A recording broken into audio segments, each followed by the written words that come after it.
All right, guys, let's talk about pornography and pornography addiction. I posted something on my story a few days ago about how you may not actually be depressed, you might just be addicted to pornography. And I got a couple guys coming and telling me that actually pornography addiction isn't real, and even if it was, it wouldn't make you depressed.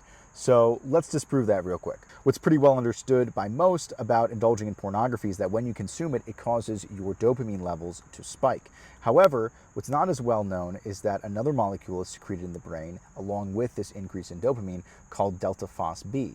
What delta phos-B causes our brains to do is want to pursue that initial spike in dopamine. Whatever stimuli caused that initial spike in dopamine, it wants us to go after and get it again and again. And we've seen increased levels of delta phos-B in all addicts, whether they be drug addicts or behavioral addicts, and we see these in pornography users as well. While all this is happening, another molecule is secreted in the brain called CREB. We'll call it CREB. What CREB does is that it has a pleasure dampening response, right? So it causes you to not experience the same amount of pleasure from the same stimuli as what you were getting before. What's really important to understand about this, though, is that CREB does not just affect your brain while consuming pornography. It has a pleasure dampening effect across all vectors. So you're going to start to notice that things that you previously enjoyed are no longer anywhere nearly as enjoyable. Hanging out with your friends, your family, sports, whatever it is no longer going to give you the same kind of satisfaction.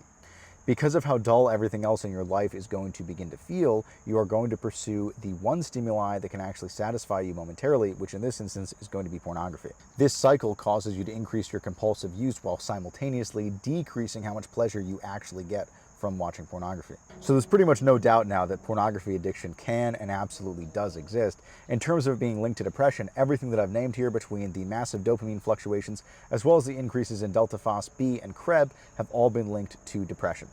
Besides all the neurochemistry that I just mentioned, we also know that pornography users experience physical changes to the structures of their brain. So for example, the dorsolateral prefrontal cortex and the ventral medial prefrontal cortex, areas of the brain that are responsible for controlling discipline and motivation, we actually see decreases in gray matter and function in pornography users when we look at those areas. And of course, not being able to regulate yourself and your own behavior and being unmotivated are both directly linked to depression and addiction. If this is something that you're struggling with, it's important to understand that everything that I've mentioned here is recoverable. None of this is going to cause long-lasting, irreparable neurological damage, but we have to fix it because it's not good for you and it frankly makes you miserable, okay?